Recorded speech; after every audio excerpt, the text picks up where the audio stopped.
Is my screen visible now? Yes, yes, yes. And even you are visible, Soumita. You can go ahead. Okay, so I have chosen the topic of Denmark, where Denmark is paving the way towards a sustainable future. And so I'm just starting. So in 2024 Sustainable Development Report, Denmark ranked third out of 193 countries. So what is the Sustainable Development Report? It's actually a report where the countries are ranked on the basis of how or the 17 sustainable goals that how much they have achieved. And Denmark achieved the solid of 85% and is now ranking third out of all the 193 countries as of 2024. So now what we need to know is what made Denmark move towards renewable energy. Mm, that answer being the 1973 oil crisis. So, to know what the oil crisis was, we need to go back a little to 1973 when Denmark was a member of the OECD countries. It still is. And Israel was also a part of it. It still is. And there was a war going on between, it started, if I have to say the exact date, it started on 6th October 1973 where the Arab petroleum countries, Syria, Egypt mainly, started a war against Israel. And as a result of that, they stopped the export of the petroleum. And Denmark was then heavily dependent on the imported fossil fuels. So, what happened? It caused a global shortage and a global crisis in all of the petroleum pumps. There were no gas available. There was a global outrage. The market dropped. And even though it improved a bit, but it still took around late 1970s to recover that. So Denmark then decided to move to renewable energy and so that it should not depend or so that it shouldn't depend so much on imported fossil fuel energy or imported petroleum and can make their own. So Denmark started by also during the oil crisis, Denmark also observed that in the late 1980s, Denmark had one of the highest national carbon emissions in Europe coming from the power plants and transport. Also, the agricultural practice with that also accounted for around 17% of the country's total greenhouse gas emissions, which led the government to not only try to phase out the fossil petroleum importing, but also trying to phase out the fossil fuel usage. So then the government decided to construct the world's first offshore wind farm, which was the Winterberg wind farm, which was constructed in 1991 with a mere capacity of 5 megawatt and 11 turbines. Now, current scenario in of wind power in Denmark is that in 2024, wind power made up of 59.3% of total electricity generation in Denmark, which is more than 54% in 2023. Also, the current offshore wind capacity is around 2.7 gigawatt. The target for 2030 being 12 to 18 gigawatt, and the target for 2050 being 35 to 37 gigawatt. And the largest offshore wind farm is currently in construction, the Thor offshore wind farm, but it has a capacity of more than 1 gigawatt. And the largest onshore wind farm in Denmark is the Norad Yacht Moses wind farm with a capacity of 72.6 megawatt currently. Denmark also uses solar photovoltaics. Around 10% of the renewable energy comes from solar power. Also, still the fossil fuels are being used. It also contributes to around 17% of the total electricity generation. And Denmark's commitment towards achieving net zero in 2045 is Denmark has already committed to being 100% renewable energy uh, m- by 2050. And also, it aims to reduce its GHG emissions by 2030. Sorry, GHG emissions 70% by 2030 compared to its 1990 levels. Also, Denmark's long-term goal is supported by a number of milestones, of which the 50% electricity supply from wind power in 2020 it has already achieved. It is already producing more than 50%. It has produced 59% electricity generation in 2024 alone. It also is planning to phase out coal consumption at power plants by 2030, oil burners by 2030, and it plans to cover all electricity and heat supply by renewables in 2035, and is also planning to be 100%. Uh, mm, uh, it is planning to achieve 110% net zero by 2050. It will achieve 100% net zero in 2045 and will achieve 110% by 2050. So, how to achieve the 110%? There comes the roadmap for carbon capture, utilization, and storage, which they have started a research on. They will store the carbon that is being used in fossil fuel when the electricity is generated from fossil fuel. They will store it and then they will utilize it. So the research is still ongoing, but they plan to use this technology and uh, be the 10% that is remaining to achieve 110% of net zero. Also, they have achieved a 44.7% net greenhouse gas emission reduction from 2005 to 2023. They have also introduced a climate tax on agriculture, which should make the farmers use sustainable products, use sustainable fuel for agriculture, they aim which they aim to reduce emission and boost biodiversity. They have also used energy taxation to enhance decarbonization, and they are working towards phasing out complete fossil fuel extraction by 2050. Now, this is a graph that shows their target by 2050 is to reduce all the CO2 emissions that is happening from different sectors to a net zero by 2050.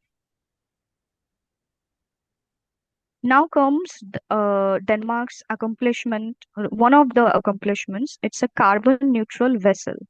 There is a Danish shipping company known as Marks that launched the world's first carbon neutral cargo vessel in 2023, which is powered by green methanol. Green methanol is biogenic fuel and hydrogen.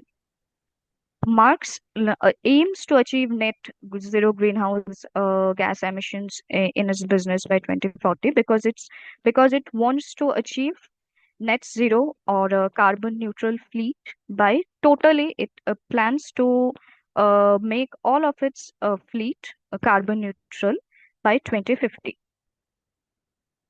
There is a island in Denmark known as Samso that since 2007 has been 100% sustainable, relying totally on renewable energy. They have wind farms, they have photovoltaics. They don't use any kind of fossil fuel. They totally rely on renewable energy. Also, many of the Samso's inhabitants, they have already replaced the oil burning heaters and insulated their homes. And they are also planning to develop a new biogas plant that will reuse all the waste that is being generated and produce the necessary power for the ferry. The ferry is named Isabella, that will connect Samso with the mainland Denmark. Now there is also another system that goes on in Denmark, which is known as the Pant system. Pant means deposit in Danish. So this system recycles over 50 million bottles and cans each year. What is the system? The system is supposedly you're buying a water bottle in from any supermarket in Denmark, and its price in Denmark kroner is supposedly 20 kroner. So you are paying 22 kroner for it. It's a deposit you are making, extra 2 rupees deposit you are making towards sustainability. And when you are finished with that bottle, you have drunk all the water, you go and deposit it into this fund system and you get your money back. So that can be the perfect example of people, planet, and profit, where people are profiting from the money and the planet is also becoming sustainable. And because of this system, the Danish people recycle around 3.8 million bottles and cans they put into the trash cans daily. This system recycles over 50 million bottles, but they actually put the Danish people put into trash can 3.8 million bottles and cans daily. Also, there are some challenges faced during sustainability drive where the nitrogen discharges are in excessive levels. The greenhouse gas emissions are not reduced to the level that the government wants to from sectors such as agriculture, land use, and forestry.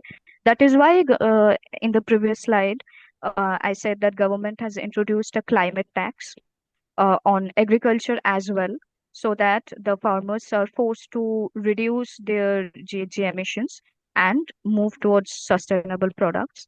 There are also insufficient grid capacity for wind power in some areas, which the government is again working on by expediting on infrastructure, making grids, etc. And now looking into the future, Denmark plans to have the first sustainable domestic flight route by 2025. It plans to introduce green flight fuel jet actually, which is the green hydrogen is very expensive, so it might take a little time. But Denmark government has is been committed to make it work, and they will introduce the first sustainable domestic flight route by 2025. And they have also committed that all domestic routes will be using green jet fuel by 2030. Also, there has been some energy island development. What is an energy island, if you ask?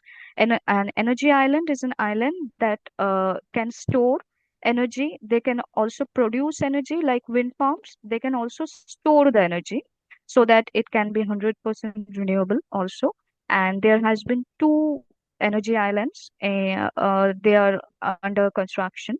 One is in the Baltic Sea, which is the Bornholm Energy Island, which is expected to have a capacity of 3 gigawatt. And one is on the North Sea Artificial Island, targeting a capacity range of 3 to 10 gigawatt. Belgium is also working on the same of energy island in North Sea, and Denmark is also working on the same. So that is it from my side. That is what I found. So thank you. Well done, Soumita. Now she is open for any question anybody has, can go ahead and ask. Try to understand better what all she has presented. Meanwhile, I have two, three observations. Research is in depth, no doubt about it, Soumita.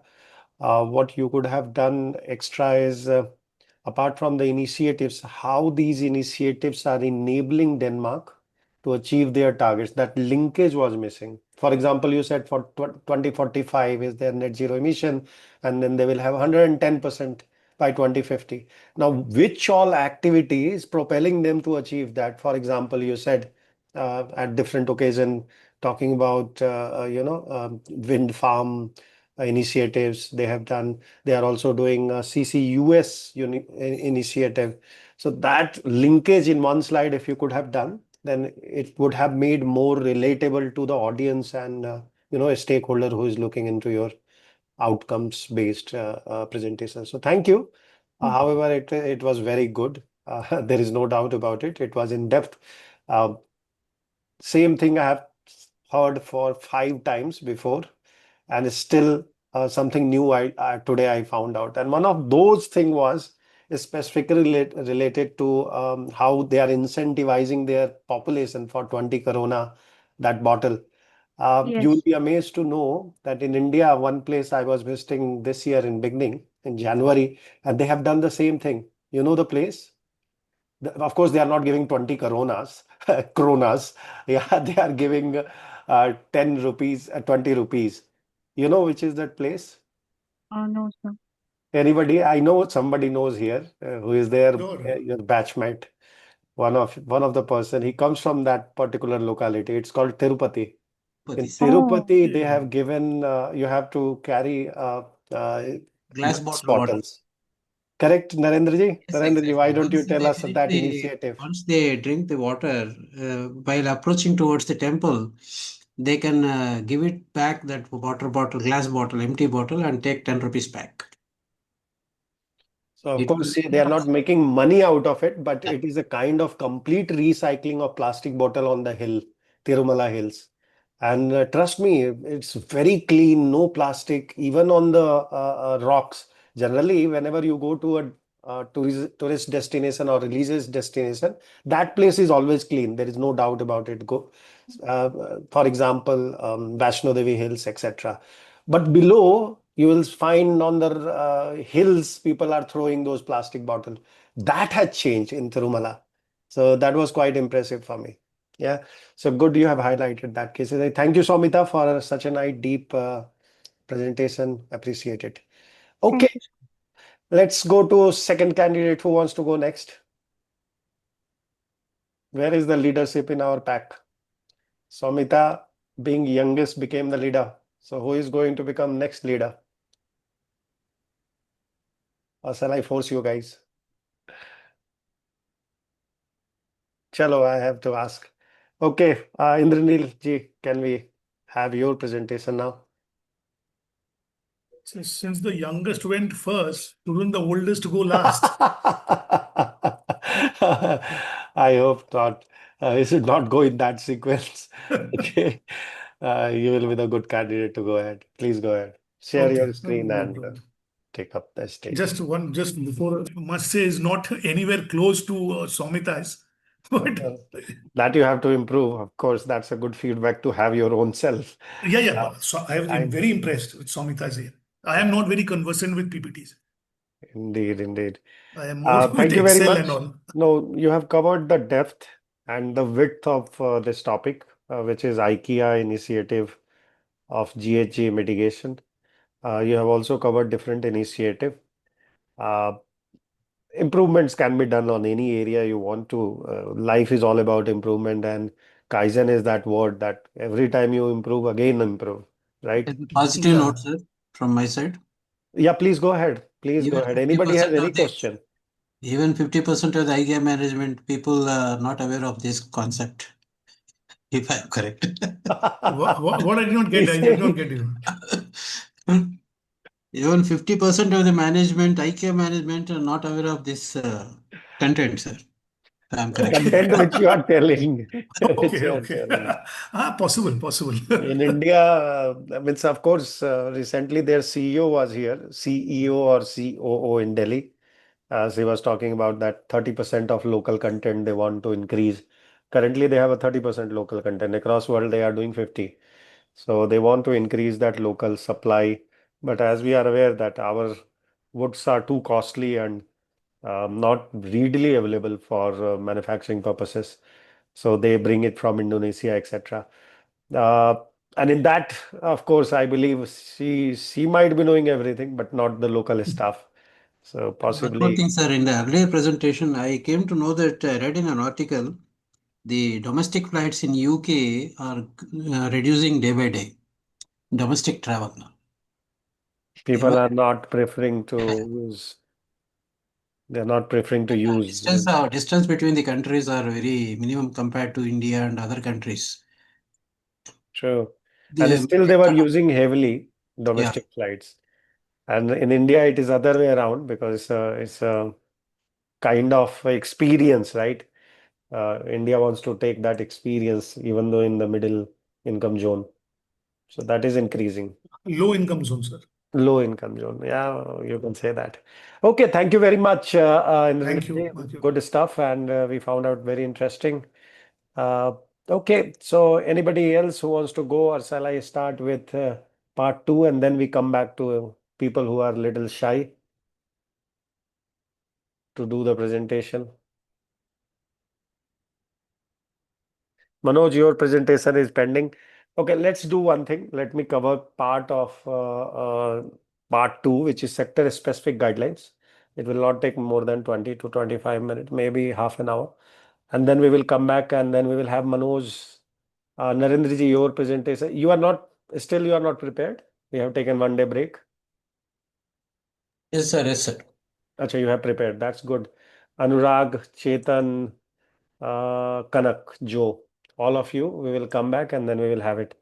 Let me start with the presentation.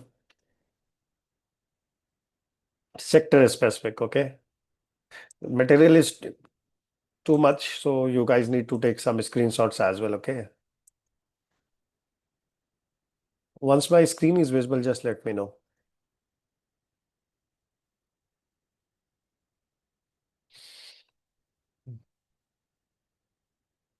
Is my screen visible?